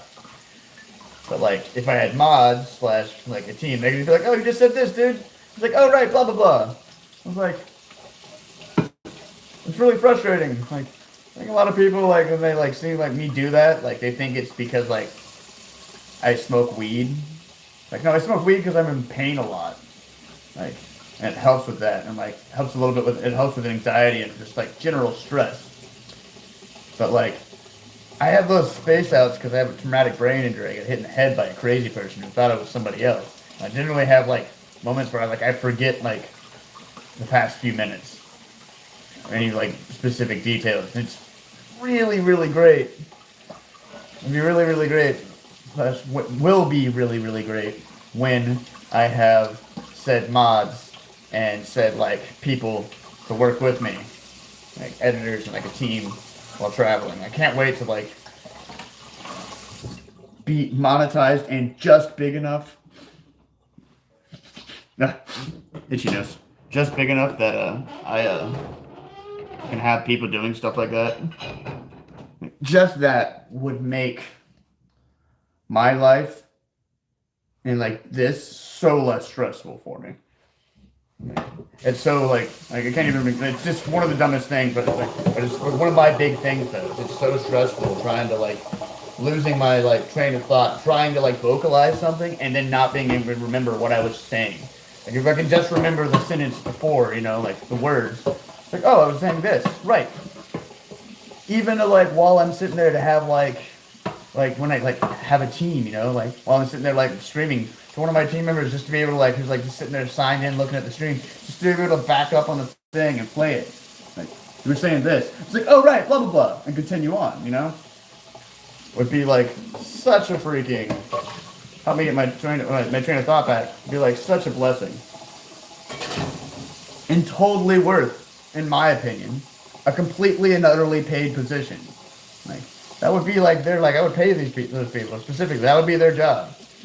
I think people like just to help my like brain stay on track or get back on track. I should say, not stay on track, but get back on track when I need to. Does that make any sense? Not that I don't think you're smart enough to understand what I'm saying. Does that make sense, or am I just incoherently babbling?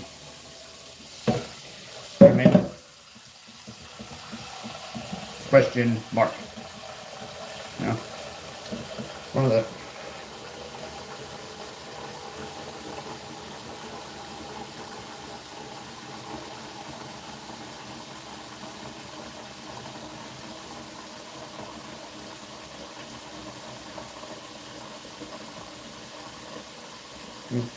That's what when I'm thinking about the stuff, back to the stuff, I guess. I'm thinking about the stuff and the tricks, for lack of terms. Like, it all seems so simple. It's all very much like the whole Yoda principle, or there's a series of books by an author called Raymond, middle initial E, Feist, Feist, and he writes a series with a bunch of what he calls sagas, like bits and chunks of stories around the timeline and across the world of Midachemia and other worlds actually later on, and just like interworld travel with magic and shit. It gets pretty insane, but really, really like good series. He's an amazing author. Adult fantasy. He has a guy in there called Nacor. And yeah, here we go. And Nacor, they just call him Nacor the Islani. When you run into Nacor initially, or introduced to him in the book, run into him initially. When you're introduced to him in the book, he's pretty sure it's part of the Rift War saga. Or no, the Darkmoor saga, one of the sagas. But like the whole thing comes down is this like kid named Eric von Darkmoor, living out in some tiny little town out in the middle of nowhere, bastard son of some like local like baron or of some high significance-ish in the area, high-ish significance in the area, freaking, and everything was cool with it until like he was on the deathbed. His wife at the time was worried that her kid would actually not be able to cling completely, or he would try to subvert it. So they're like, we need to like get rid of that Eric boy, and so he like had to like run away from his hometown, and he ends up getting arrested, like arrested for doing something. I don't remember what he did, but instead of dying, him and a bunch of other dudes, when they everybody's going to the hang block, and row after row. There's only like a certain amount of that they can do at a time. Nacor hang block, right? And they fucking, when it gets to them, they drop the they drop the freaking little platform from underneath them, but the rope also falls with them. And they're like, "You are now called dead men. You no longer exist." And they're like, pretty much like illegally conscripted by the local prince, like the brother of the king in the area, into a mercenary fleet to go across this giant sea to go check out these like weird lands across the ocean, supposed ancient magics, mystical things they didn't understand, and evil snake men that can like change and morph into take over and try to like take over like invasion of the body snatcher status. And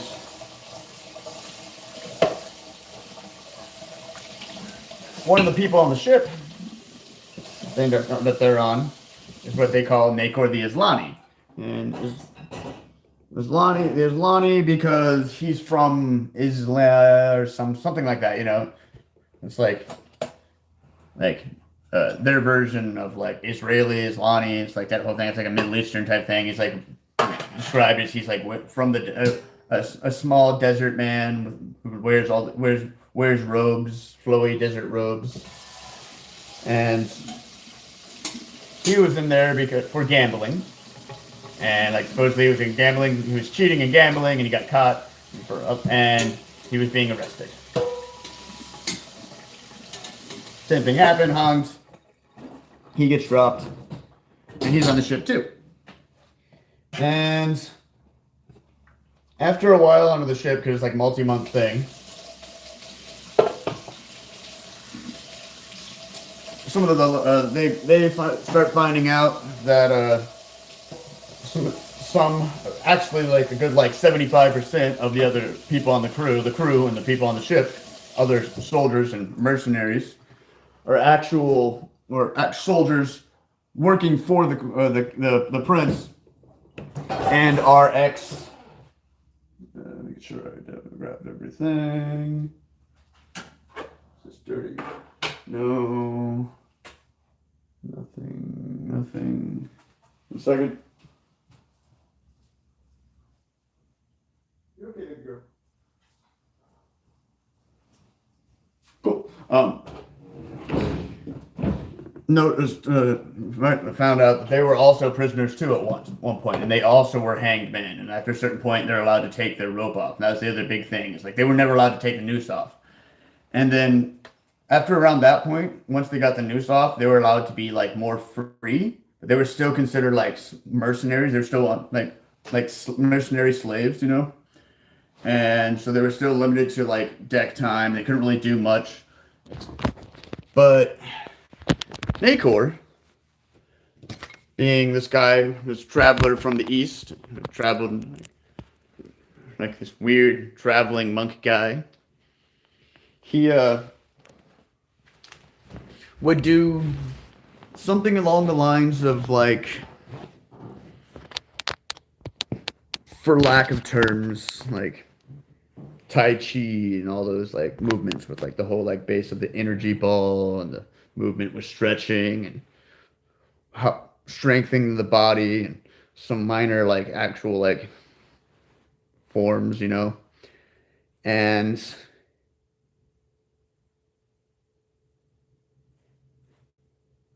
like they took that into notice, and then like one day one of those people that were like he's just a slaver mentality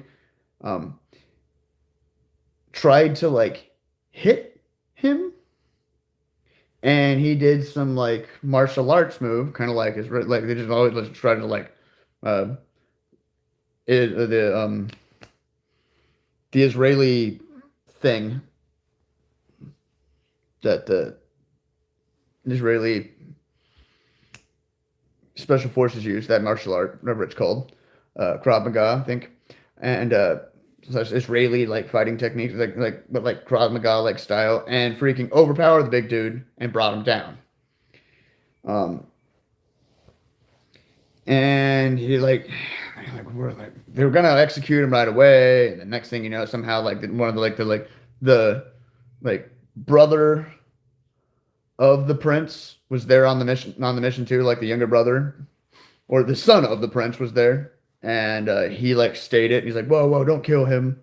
And they started asking about it, and it was like, can you teach us? Like, it seems to help you be calm when you're doing your meditations in the morning.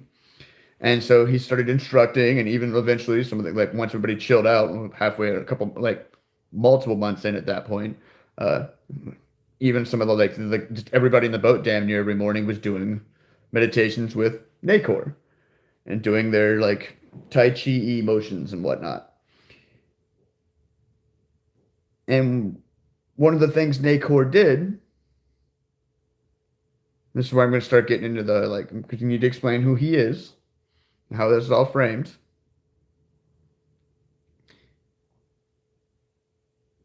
One of the first things he does, one of the first tricks he does, and what he did it all the time, technically. Uh, like the interaction is like reaches into his pack, this little bag he has, and pulls out an orange, throws it at somebody. And it was always talking about it always seemed like no matter what, he always seemed to have an infinite amount of oranges. And Eric was like always confused about where the oranges were coming from, how the little man always seemed to get oranges, because like he always called him like the little man because Eric's like a big dude. He was like built like a brick shit house, 6'8", giant behemoth of a man. Was a blacksmith's like his bastard son, but like his like it was his mom, and his father figure was the local forge master. So like giant of a man. I always called him the little man. He's like, I never figured out how the little man always had oranges. And one day, one of the other, I don't know if it was Eric or one of the other like shipmates, was like, how do you keep coming out of oranges? We've been at seas for months now. But you always seem to have an orange to stave off thirst or the scurvy. It was Eric, because Eric has like no magic, right? He's not a wizard. He's just some big guy. His like preferred weapon in battle is literally just a hammer, because he's a blacksmith. He's grabbed some whatever hammer, boom. Even like later after being trained. He's like, come here. So I'm like remembering the page more now. And he's like, so, see my bag? You see my bag? And he shows Eric his bag. And he like turns it inside out and shows it to him. He's like, it's a bag. And he like hands the bag. He's like, yes, yes. He's like, I get it that it's a bag. And he's like, it's an empty bag. And he's like, yes. And he's like, yes, it's an empty bag. And he's like, okay. So it's an empty bag. He says it's an empty bag. Eric's like, yeah, it's like a magician talking to him. He's like, and then he takes the bag back from Eric, reaches into it, throws another orange at somebody. Reaches in, throws another orange at somebody. Reaches in, throws another orange at somebody else. Reaches in, grabs a fourth time, hands an orange to Eric. And Eric's like, and hands an orange and the bag to Eric. And he's like, Eric throws an orange to somebody else, his buddy Rue. And Nacor says this.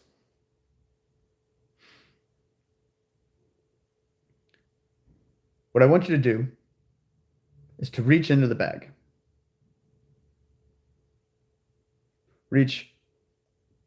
Forget what you know about a bag and how the bag's integrity and structure and how bags are made. Forget how that works. Bags are meant to hold things. They hold stuff. They hold things. That's it. Like, now, only knowing and thinking about that bags are where you get items from. Reach into the bag and put your fingers, the fingertips, right on a corner on the seam, the bottom of the bag, corner of the bag. Eric puts his hand there. And then Nacor said, "Now, do not rip, tear, or destroy the bag, but with your fingers, push through the seam of the bag." And he tells him to close his eyes.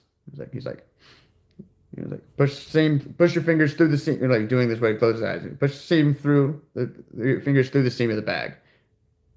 And he's like, okay. And so he does it. And it says, and Eric feels his fingers slide through the seams, and it feels like the fabric parts to his touch. And he reaches out into open space, assuming probably that he had just ripped through the bag. And he said, and then Nacor said, "Now reach a little bit further and close your hand." And Eric did so. He's like, "Now pull your hand back out." And he pulled his hand back out, and Eric was holding an orange. And Eric was super confused. He's like, "I don't understand. I'm no wizard." He's like, and Nacor said, "Neither am I. There's no such thing as magic or fancy spells. Those are all just weird, convoluted things that men that don't actually understand how the universe and the stuff works try to put down on paper and study what they don't actually understand."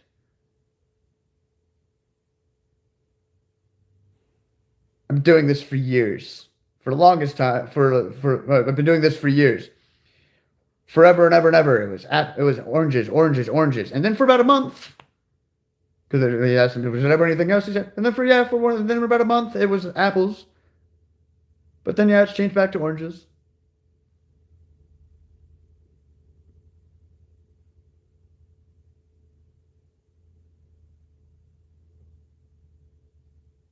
Just forget what you know about how bags work, other than using it again as an example, other than that they're a place to get where you get stuff out of, and reach in to the bag, push through the seams, and grab the orange.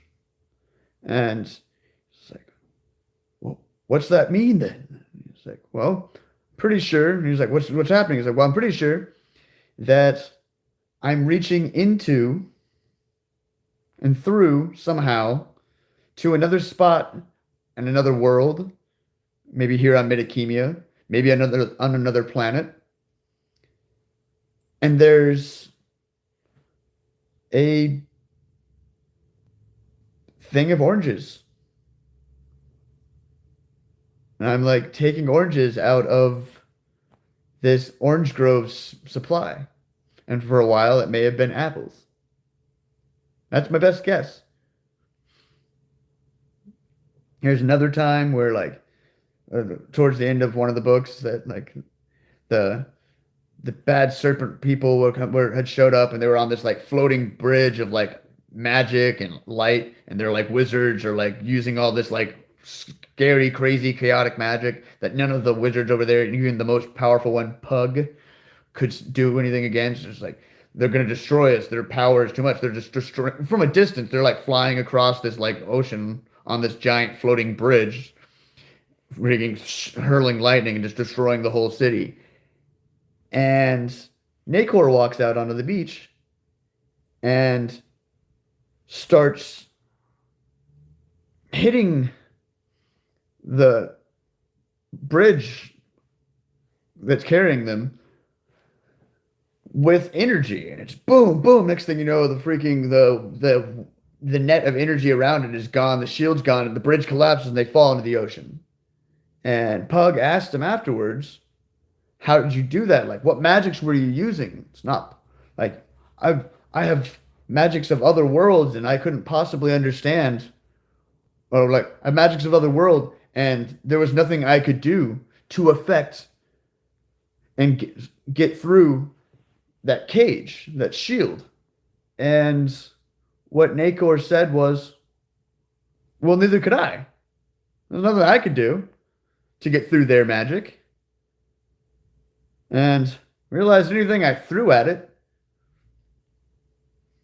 wasn't going to do anything to it. But I did realize that their magic was really powerful. So I just kind of grabbed a hold of it, pulled on it, and let it fly back at them. And their own magic damaged their own thing. Just kept doing on that.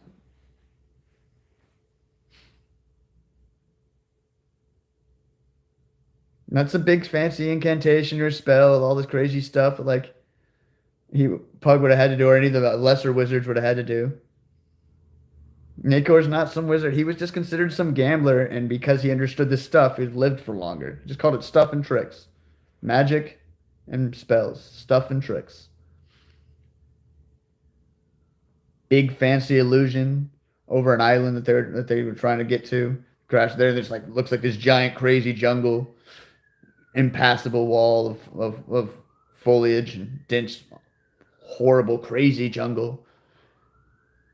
And the path stops right at the edge. Like, we can't pass. And it's like Nakor's like, yes, of course we can. The castle's like right over there. Like, no, there's a giant. What are you talking about? And he takes his stick out. He sticks it in the middle of the path. And he tells everybody, it's just an illusion. Stare at this stick. Only at the head of this stick. And he puts it on the path and he starts walking back. So and everybody walking, staring only at the head of the stick. And he says they walk about like 200 yards. And he picks the stick up. Everybody looks up and they see this giant, beautiful castle with all these ornate grounds and vegetables and like it's not an abandoned like island. There's the master of the island they're looking for. And they look back and they can see the boat. And they're like, what? And the master of the island is like, how'd you get past my grand illusion that turns away even the greatest? And Nacor just looks at him kind of like offhand. He's like, oh, it's just a trick. And then goes like wanders off to go look at some weird flower that he found interesting. And the guy they were meeting was supposed to be like the most powerful wizard ever, way more powerful than Pug. Like he transcended / mantled a god and then became said god through mantling. Like, and even he couldn't possibly understand how Nacor did the things he did, because Nacor wasn't doing magic, wasn't doing Reiki, wasn't doing freaking whatever the hell fancy word you want to use it in whatever language around the world and argue that that's the only fancy way to do it. You got to burn this candle and say these words. He's just doing the thing. And that's what it comes down to, all this stuff. Like, everybody's like, you got to do all this stuff to manifest stuff so you can get into your thing. But like, manifesting in itself is dumb. Like, manifesting is putting out into the universe that you hope and trying and hoping that something comes to you. Versus like true manifestation, as how it's described, as should be worked magically.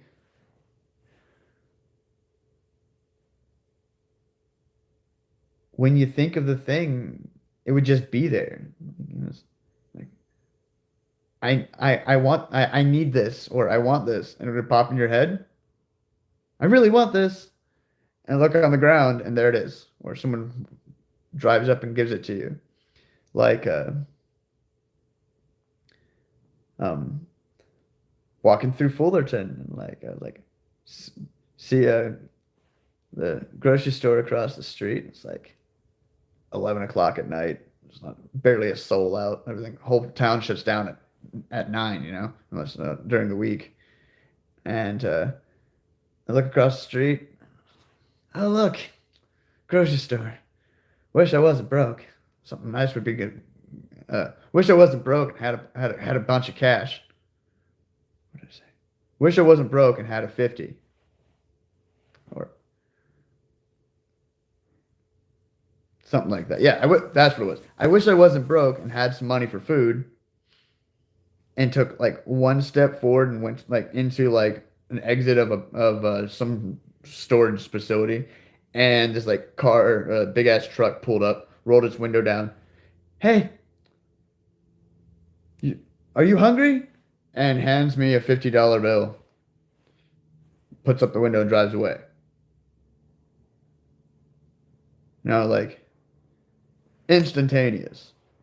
Or the time where I walked onto the beach and Dog Beach in San Diego, and like literally like walked out onto the peninsula. I was still on the concrete on the little like sidewalk right there. And right as I went to step into the sand, my brain was like, I always come to the beach, but I never find anything. It'd be really cool to find like some like gold diamond ring. And as I thought that in my head, I looked down at the freaking sand, and there was a freaking gold diamond ring. Like most of the band in the sand, but the like about of like a circle about like this much, and the little like bauble with like tons of little diamonds stuck into it, just poking out of the sand. One could say, well, that's just been there the whole time, and you're just the only one who noticed it. But where's the line between the skeptic just trying to say that it's been there the whole time, and that was just destiny, and we were really lucky, to you did real manifestation and brought your want/need into reality?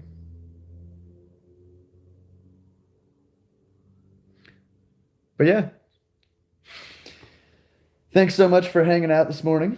Appreciate you, Cole, and everybody else who came through and threw a like at the screen.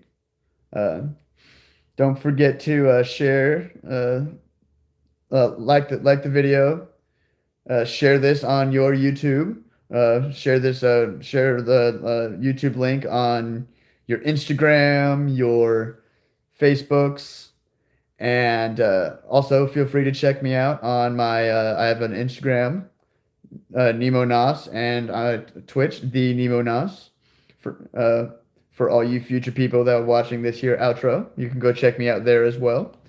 I also just did a short little reblast of a video on my channel. I didn't do a video. I just it's in the community section probably of my channel of Punxsutawney Phil, because once again, happy Groundhog's Day. Punxsutawney Phil, Seer of Seers, just predicted a prediction. I'll let you go check that out for yourself. And yeah, if you want to show love, links are in the description of this here live stream, and in most live streams and videos. And not only is my Cash App, Venmo, and PayPal there, but this address currently in Escondido, where you can snail mail me stuff, and as well as my Amazon wish list, which has a water purifier, telescoping, aka like collapsible fishing pole, a small water pump purifier, a small backpacker tent, and a solar panel. So anybody watching through this, who's later on, any of you future people, later Cole, any of you future people that want to like support the travels and that don't necessarily feel comfortable spending money, that's what my money will go towards, because the only other thing that I don't have currently on my Amazon wish list, as far as what I need to finish my gear for Europe, is a pair of Bluetooth GoPros, or like of that style. It doesn't have to be GoPro brand. That is Bluetoothable, so I can not only uh, do videos and record stuff hands free, but I could also do live streams hands free and just be live streaming nonstop for like crazy long things. I could even do like multi-day streams where like I'm out in the wilderness traveling and just put up the camera at night and continue on like all night long, like point it off in the distance around and then continue on. Like show people like, oh, like I think it'd be really cool to do like a like 7 days or 14 days or a month in the life of when I'm bigger, especially once they get over towards Russia and everything chills out. Still want to do that longest road thing. And by then, I definitely need to have those GoPros so I can 24/7, 365, aka 24/7, 500 and something days from Cape to Cape Town, South Africa, because Guinness Book of Records, it's not done, says that it's not doable. It's undone. Same thing with like Ripley's Believe It or Not. So I need that GoPro so I can live stream nonstop. Mad love, mahalo, and all that to all you peoples. Mad mahalos. Thanks for letting me ramble and rant. Thanks for listening to this crazy like purple dragon human. Peace, blessings, love, and all that jazz. And keep your head up. Remember, it's all just an illusion. All this stuff, all these crazy things that everybody tells you need, all this stuff that they impose and thoughts and views upon you and your life and how you're living, is just their weird agreements that they've made in their head that are what needs to be done. It's not valid. It's not important. It has nothing to do with you. You live your life and have fun. Love you, guys. Bye.